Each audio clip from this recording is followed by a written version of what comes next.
আজ সকাল থেকেই প্রচণ্ড বৃষ্টি, সাথে থেকে থেকেই চলছে মেঘের ডাকাডাকি। ছুটির দিন রবিবারে এমন বৃষ্টি কজনের ভালো লাগে জানা নেই, তবে সুগতর দারুণ লাগে। ঘন কালো মেঘ ধীরে ধীরে ফ্ল্যাটগুলির মাথার ওপরে এসে সমস্তটাকে যেন গ্রাস করছে। সাততলা উঁচু অ্যাপার্টমেন্ট থেকে বৃষ্টির ঝরে পড়া দেখতে দেখতে এক অদ্ভুত মাদকতা তৈরি হয়। বৃষ্টির ছাঁট আটকাতে কাঁচের উইন্ডোটা টেনে দেয় সে।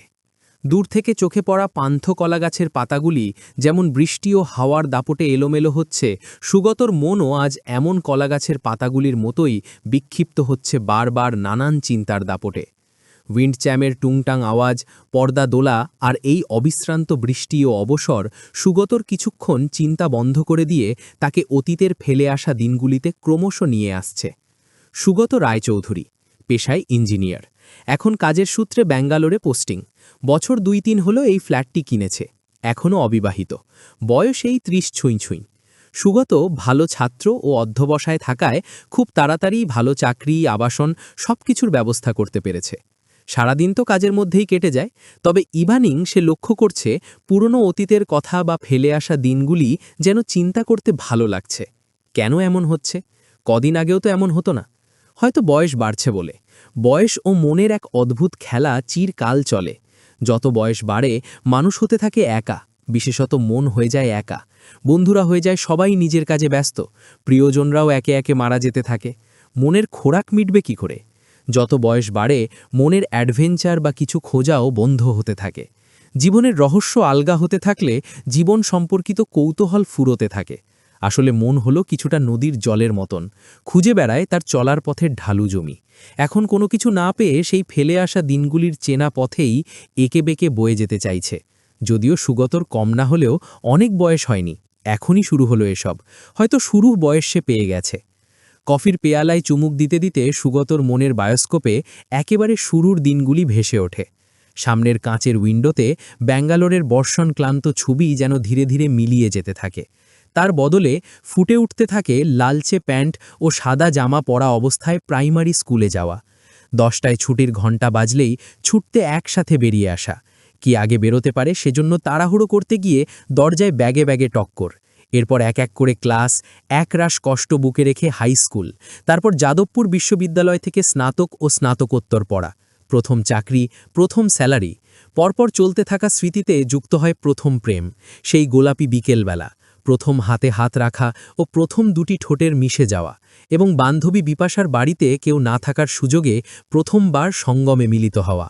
এরপর গোলাপের শুকনো পাপড়ি ঝরার মতন যেমন সকলে ওর জীবন থেকে হারিয়ে যায়, তেমনি বিপাশাও একদিন ঝরে পড়ল। কিন্তু এসব কিছুই শুরু ও শেষ হয়েছিল, সমাপতন ঘটেছিল। বহুবার সে অনুভব করেছে 19-এ যাকে মনে ধরেছিল বা তার মন একদম পাগল করেছিল, 29-এ এসে তার সাথে কথা বলে এমন কিছুই আর মনে হয়নি। কেন যে তখন অমন হয়েছিল কে জানে। কিন্তু এসব ভিন্ন কিছু একটা স্মৃতি রয়ে যায় মনে, যেটি ছোট গল্পের মতন শেষ হয়েও হইল না শেষ। সুগত অনুভব করে কোনো একটি ঘটনা যেন সে আস্বাদ নিতে শুরু করতেই শেষ হয়েছিল।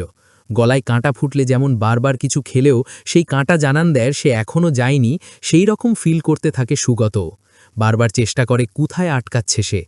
ধীরে ধীরে মনে ফুটে ওঠে একটি হলদেটে দোতলা বাড়ি। এরপর এক এক করে ফুটে ওঠে সেই বাড়ির দোতলার ঘরে ওঠার সিঁড়ি, বেশ ছোট ছোট সিঁড়ি। মনে পড়ছে, ক্লাস 11, ওই বাড়িটাই ছিল তখন এক রাশ সুখের ঠিকানা। শতরঞ্জি পাতা অবস্থায় 17 জন ওরা বসত। সামনে থাকত স্কুল ব্যাগ। কথা বলতে বলতে যখন সবাই হেসে গড়িয়ে পড়ত, তখনই একটি ধমক দরজার বাইরে থেকে আসত, এই বেশি উড়ো না এই বয়সে, পড়ে গিয়ে লাগবে বুঝলে। এরমই বলতে বলতে যিনি ঘরে প্রবেশ করতেন তিনি সুগতদের প্রিয় বাংলা স্যার। ভালো নাম রোহিত ব্যানার্জি। তখনও কারো হাসি থামত না। রতন বলে উঠত, স্যার আজকে খাওয়াবেন? চুপ, যা যা পড়া দিয়েছি দেখে নে, একটু পরেই 12-এর ব্যাচ ঢুকে পড়বে। রোহিত স্যার। ক্লাস 10 থেকে সুগতরা পড়ত মুনার কাছে। নির্ভেজাল আড্ডা ও পড়ার উচ্চ কৌশল মিশিয়ে জমিয়ে দিয়েছিলেন তার কোচিং। স্যার গল্প বলতেন, জানাতেন পৃথিবীর আশ্চর্য সব রহস্যের কথা। মুগ্ধ হয়ে থাকত সবাই তার সেই বলার ভঙ্গিমাতে। এর সাথে চলত ওই বয়সের সাথে মানানসই কিছু ইয়ার্কি, যেমন রুদ্রাণীর সৌমের পছন্দ হয়। স্যার কোনোভাবে সেটা লক্ষ্য করেছিলেন বা জেনেছিলেন। একদিন বিয়ে টিয়ে নিয়ে কথা চলছিল, স্যার হঠাৎ হেসে বললেন, রুদু, তোমার জন্য কোনো সৌম্যকান্তি বরই আছে, চিন্তা করো না। সবাই তো পারলে হাসতে হাসতে পেট ফাটিয়ে ফেলে। আসলে স্যার কিন্তু ভীষণ আধুনিক ছিলেন। ওই মোটা ফ্রেমের চশমাওয়ালা বা মোটা গোফওয়ালা ছিলেন না। হালকা ফ্রেমের চশমা পরতেন আর হালকা ফ্রেঞ্চ কাট দাড়ি, ডেনিম জিন্স ও গোলগলা টি শার্ট পরতেন। বয়সেই এখন সুগতরই মতন ছিল, ৩০ ছুঁই ছুঁই। সুগতদের ব্যাচে বেশ কিছু মেয়ে বেশ ক্রাশ খেত স্যারের প্রতি। হওয়ারই কথা, এত সুন্দর দেখতে স্যার, তেমনি সুন্দর কথা বলেন, প্রেমে পড়া তো সহজাতই। স্যার কিন্তু সবই বুঝতেন, কিন্তু কোনোদিন লিমিট ক্রস করেননি। স্যার রিলিশ করতেন আর হাসতেন। তবে দুটি বিষয়ে স্যার বেশ স্ট্রিক্ট ছিলেন। পড়া না পারলে ভীষণ বকতেন, আর একটা হলো মাস পড়লে মাইনে দিতে দেরি হলে চেয়ে নিতেন। অনেক সময় বাড়িতেও চলে আসতেন। তবে তিনি বলতেন, দেখো আমি লোভী নই, তবে এটাই তো আমার রুজিরুটি, তাই মাইনে মারার চেষ্টা করো না, তাহলে কিন্তু ছাড়ব না। এটাও সত্যি, ওই অত বড় বাড়িতে স্যার একাই থাকতেন। সুব্রতদের পড়ানোর ৪-৫ বছর আগে স্যার বাবা ও মাকে হারান, আর আত্মীয় স্বজন কাউকে আসতে সুগতরা দেখিনি। খারাপ সময়ে সবাই দূরে চলে যায়, হয়তো স্যারেরও তাই হয়েছিল। অথবা হয়তো শুধু টিউশন করেন, চাকরি পাননি, তাই সবার থেকে দূরে রাখতেন। বলা তো যায় না কে কিভাবে অকস্মাৎ অপমান করে দেয়। কিন্তু সুগতরা ছিল স্যারের সবচেয়ে আপনজন। হয়তো স্যার জানতেন এরা ভালোবাসা আর শ্রদ্ধায় দিতে পারে, সভ্য মানুষের অসভ্য দংশন নয়, মানে বেকার টেকার বলে ডাকা আর কি। যাই হোক, এভাবেই খুশি খুশিতে চলছিল ক্লাস 11।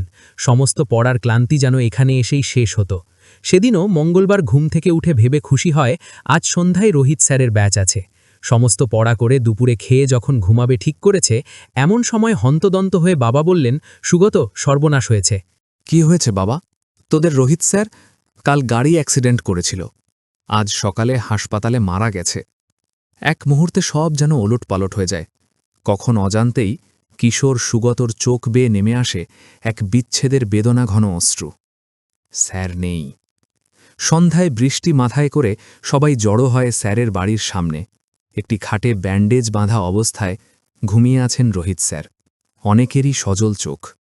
সৌমেনের মা চোখে জল এনে বলে, আহা, বাপমা মরা ছেলেটা অযত্নেই চলে গেল। সুগতরা কোনোরকমে কান্না আটকে স্যারের পায়ে ফুল রেখে শেষ নমস্কার জানাল। ধীরে ধীরে স্যারকে কাঁধে নিয়ে কিছুজন দূরে, আরও দূরে, একেবারেই অদৃশ্য হয়ে যেতে লাগল। রোহিত স্যারের ব্যাচ শেষ না হতেই সমাপ্ত হল। সুগতর মনে আছে সে মাসের টাকাটা দেওয়া হয়নি, এবং আর দেওয়া হল না। কোথায় হারিয়ে গেলেন অত প্রাণচঞ্চল স্যার? তারস্বরে বারবার কেউ কলিং বেল বাজাচ্ছে। চেতনা ফিরে পেল সুগত। কোন চিন্তায় ডুবে গিয়েছিল সে? চোখের সামনে পুনরায় ফুটে উঠেছে ব্যাঙ্গালোরের বৃষ্টি ভেজা সকালবেলা। চোখ রোগড়ে দরজা খুলে দেখল লালচে ইউনিফর্ম পরিহিতা জোম্যাটো গার্ল দাঁড়িয়ে।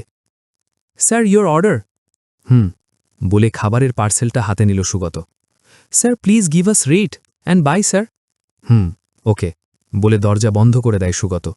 স্নান সেরে খেয়ে নিয়ে ল্যাপটপ নিয়ে কাজে বসে সে। পরের দিন ব্লাডি খুনি মানডে শুরু, মানে চাকরি করেন যারা, তাদের কাছে সোমবার হল সবচেয়ে অশুভ একটি দিন। রবিবারের অবসর না কাটতেই চলে আসে। শুরু হয় আবারও একই জীবন, একই রেস। নূতন প্রজেক্ট, নূতন ডিলিংস। হারিয়ে যেতে থাকে কোনো রবিবারে ডাউন দ্য মেমোরি লেনের হঠাৎ দিনগুলোর কথা।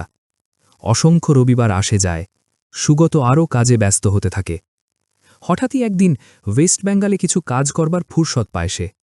যাক, বহুদিন পর বেঙ্গলে যাব, ভাবে সুগত। সেই মোতাবেক প্লেনের টিকিট রিজার্ভ করতে বসে সে। করতে করতে সুগত ভাবে, আচ্ছা এবার একটু অন্যভাবে যাওয়া যাক না? ট্রেনে? না, সে তো এখন বন্ধ। ও না, খোলা আছে। কিন্তু ধুর, নিজেই ড্রাইভ করে যাব। সোমবার এক ঝকঝকে দিনে ব্যাকপ্যাক গুছিয়ে, সাদা চেক চামা ইন করে, নিজের কালো সুইফট ডিজায়ারটা নিয়ে জীবনের সবচেয়ে বড় ড্রাইভে, মানে সো লং ড্রাইভে বেরোল সুগত। গুগল ম্যাপ ঠিক করে নিয়েছে, কয়েকটা হোটেলও বুক করে নিয়েছে। বেশ ভালোভাবেই গাড়ি চালিয়ে প্রায় ২০০০ কিমি পথ অতিক্রম করে একবার গাড়ির চাকা পাল্টিয়ে ভুবনেশ্বর হয়ে যখন বাংলায় ঢুকল, তখন দুপুর পেরিয়ে প্রায় সন্ধে হয়ে গেছে। এখনও অনেকটা পথের পর ওর বাড়ি। কলকাতা থেকে বেশ দূরে, মফস্বলে ওর বাড়ি। মাঝে এক জায়গায় দাঁড় করিয়ে একটু চা খেয়ে নিতে নিতেই ঝেপে বৃষ্টি নামল। কোনো রকমে গাড়িতে উঠে স্টার্ট দিল। ধীরে ধীরে 10টার কাছাকাছি তার মফস্বল পাড়াগাঁয়ের কাছাকাছি সে পৌঁছাল। বৃষ্টি এখানেও বেশ চলছে, সাথে বিদ্যুৎ চমক ও বাজও পড়ছে। উইপারটা বেশ সজোরে চলতে চলতে যেভাবে বৃষ্টির জল মুছে দিচ্ছে, তেমনভাবেই ছোটবেলার পাড়ার স্মৃতিগুলো আরও পরিষ্কার হয়ে যাচ্ছে সুগতর।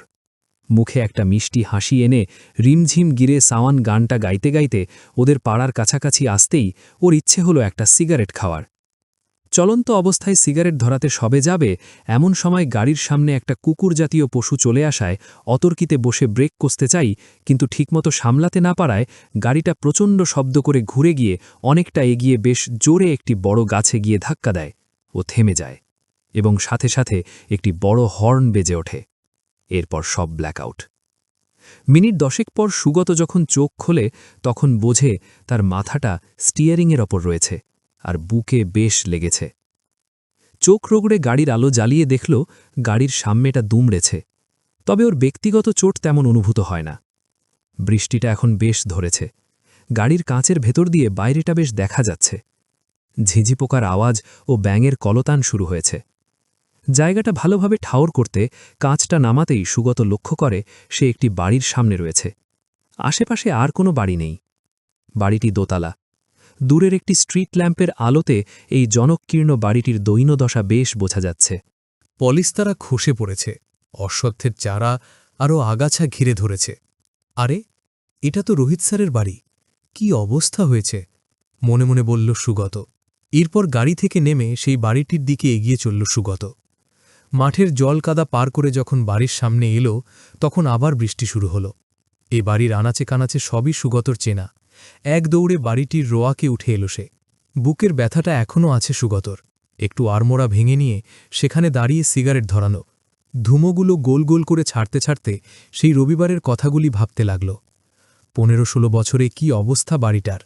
পলিস্তারা খসে হলুদ রং হারিয়ে একটি বিবর্ণ রূপ নিয়েছে। রোয়াকের আশপাশ দিয়ে ঘন আগাছার জঙ্গল। সবচেয়ে বড় কথা, আশেপাশে বাড়িও তেমন নেই, ঠিক যেমন তখন ছিল। মফস্বল জন্যই হয়তো নেই, শহর হলে কবে আবাসনের জঙ্গলে ভরে যেত। এইসব 7-5 যখন যে ভাবছে তখনই মনে হলো কোথাও দূর থেকে কিছুজনের কলরব শোনা যাচ্ছে। আশেপাশে তো তেমন বাড়ি নেই, তাহলে বর্ষাকালের বাতাস নানা দিক থেকে বইছে, ফলে কোন দিক থেকে আসছে ঠিক ঠাউর করতে পারছিল না সুগত। রোয়াকের সিঁড়ি বেয়ে নেমে বাড়ির উত্তর পশ্চিমের দিকে তাকাতেই মনে হলো শব্দের জোর আরও বেড়ে গেছে। কিন্তু ওদিকে তো পুরো জঙ্গল, কিভাবে পার হয়ে ওখানে যাবে?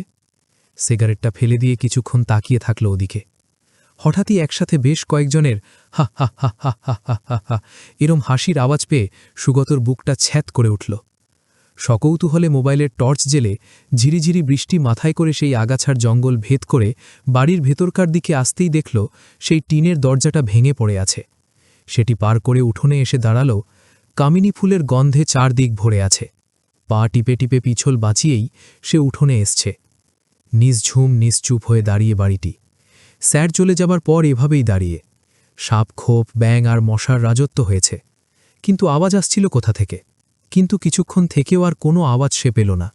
নিচের ঘরগুলির দিকে টর্চ ফেলে দেখে নিয়ে ফিরে আসতে যাবে, তখন আবার সেই সমবেত হাসি শুনতে পেল।